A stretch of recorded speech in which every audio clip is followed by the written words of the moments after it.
নমস্কাৰ friends all welcome to অসঞ্চ YouTube channel. তো ফ্ৰেণ্ডছ অল আজিৰ ভিডিঅ'টো হৈছে যে RPFৰ এডমিট কাৰ্ডখন মুকলি কৰি দিছে। আপোনালোকে যিসকলে ৰেলৱে প্ৰটেকশ্যন ফ'ৰ্চ অৰ্থাৎ RPFৰ এপ্লাই কৰিছিল তাৰে এতিয়া এডমিট কাৰ্ডখন আপোনালোকে ডাউনলোড কৰিব পাৰিব মোবাইলৰ জৰিয়তে। আজিৰ পৰা ষ্টাৰ্ট হৈ গৈছে RPFৰ এক্সাম। তো যিসকলে এডমিট কাৰ্ডখন ডাউনলোড কৰিব পৰা নাই ডাউনলোড কৰিব পাৰিব। যেনেদৰে মোৰ 6 তাৰিখত এক্সাম আছে, মই ডাউনলোড কৰি দেখাই দিম আপোনালোকক কেনেদৰে ডাউনলোড কৰিব পাৰিব। অৰ্থাৎ পৰীক্ষাৰ এইটো 4 দিনমান আগতে আপোনালোকে ডাউনলোড কৰিব পাৰিব। যেনে মোৰ 6 তাৰিখত এক্সাম, অৰ্থাৎ 4 দিনমান আগত আজি তাৰিখত মই ডাউনলোড কৰিব পাৰিম। আজি হ'ল 2 তাৰিখ, আজিৰ ডেটত মই ডাউনলোড কৰিব পাৰিম। অৰ্থাৎ পৰীক্ষাৰ 4 দিনমান আগতে আপোনালোকে ডাউনলোড কৰিব পাৰিব।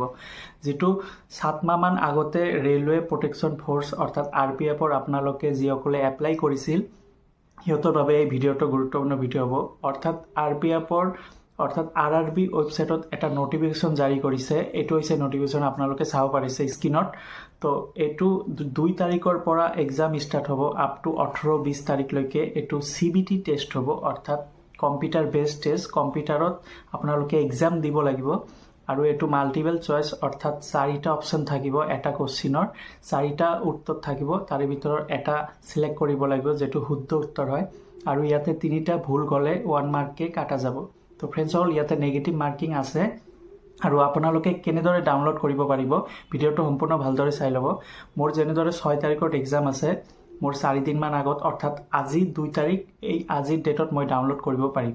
আপোনালোকৰ যদি ছাপ'জ এক্সাম্পল ধৰি লৈছোঁ, আপোনালোকৰ যদি কোনোবাৰ 8 তাৰিখত আছে তেন্তে আপোনালোকে 4 তাৰিখত ডাউনলোড কৰিব পাৰিব। অৰ্থাৎ এক্সামৰ 4 দিনমান আগতে আপোনালোকে এই এডমিট কাৰ্ডখন ডাউনলোড কৰিব পাৰিব। তো ফ্ৰেণ্ডছ অল বলক আমি ডাউনলোড কৰি দেখাই দিওঁ। তো মোৰ এক্সাম চেণ্টাৰটো ক'ত পৰিছে? মোৰ গুৱাহাটীত পৰিছে। গুৱাহাটী ইকম টাৱাৰত, বৰঝাৰত তাতে পৰিছে মোৰ। তো আপোনালোকৰ ক'ত পৰিছে আপোনালোকে চাব পাৰিব। তো মোবাইলতে মই দেখাই দি আছোঁ। তো ভিডিঅ'টো সম্পূৰ্ণ ভালদৰে চাই ল'ব। ফ্ৰেণ্ডছ অল প্ৰথমত আপোনালোকৰ মোবাইলত গুগলত চাৰ্চ কৰিব RPF এডমিট কাৰ্ড 2025। চাৰ্চ কৰাৰ পিছত ওপৰত যিটো ইয়াতে লিখা আছে চাওক, জাগৰণ জোছ ৱেবছাইট, ইয়াতে ক্লিক কৰি দিব। ইয়াতে ক্লিক কৰাৰ পিছত আপোনালোকে তললৈ আহিব। তললৈ অহাৰ পিছত ইয়াতে চাওক এটা ডাউনলোড লিংক অপশ্যন পাব। এই লিংকটোত আপোনালোকে ক্লিক কৰি দিব। এই লিংকটো ক্লিক কৰাৰ পিছত ইয়াতে নতুনকৈ এটা পেজ খোল খাব। ইয়াতে এইটো হৈছে RRB ৱেবছাইট। ইয়াতে আপোনালোকৰ যিটো ৰেজিষ্ট্ৰেশ্যন নাম্বাৰ, ইয়াতে ৰেজিষ্ট্ৰেশ্যন নাম্বাৰটো লিখিব আৰু আপোনালোকৰ ডেট অফ বাৰ্থ অৰ্থাৎ জন্মৰ তাৰিখটো ইয়াতে লিখিব। মই লিখিছোঁ, এইটো হৈছে ৰেজিষ্ট্ৰেশ্যন নাম্বাৰ আৰু ইয়াতে ডেট অফ বাৰ্থ লিখিব আৰু ইয়াতে কেপচা কোডটো লিখিব। লিখি তলত লগ ইন অপশ্যন আছে, এই লগ ইন অপশ্যনত ক্লিক কৰি দিব। আৰু যিসকলৰ ৰেজিষ্ট্ৰেশ্যন নাম্বাৰটো পাহৰি গৈছে বা হেৰাই গৈছে আপোনালোকে ফৰগট অপশ্যন পাব। ফৰগট অপশ্যনত ক্লিক কৰাৰ পিছত আপোনালোকৰ মোবাইলৰ জৰিয়তে ইউজাৰ আইডিটো পাই যাব আৰু পাছৱৰ্ডটো পাই যাব। তো ফ্ৰেণ্ডছসকল এই লগ ইন অপশ্যনটোত ক্লিক কৰি দিব। লগ ইন অপশ্যনটো হৈছে এইটো। এতিয়া মই ক্লিক কৰোঁ লগ ইন অপশ্যনত। ক্লিক কৰাৰ পিছত এইটো হৈছে মোৰ এডমিট কাৰ্ড। এতিয়া এডমিট কাৰ্ডখন ডাউনলোড কৰিবলৈ হ'লে তো ইয়াতে অল অপশ্যন লিখা আছে। এই অল অপশ্যনত আপোনালোকে ক্লিক কৰাৰ পিছত কল লেটাৰ আছে। এই কল লেটাৰত আপোনালোকে ক্লিক কৰি দিব।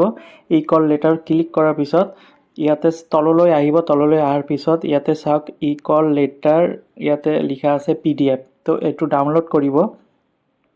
ইয়াতে ক্লিক কৰাৰ পিছত ডাউনলোড হৈ যাব। এই ডাউনলোডত ক্লিক কৰি দিব, অট'মেটিক ডাউনলোড হৈ যাব। এইটো হৈছে PDF ফাইল।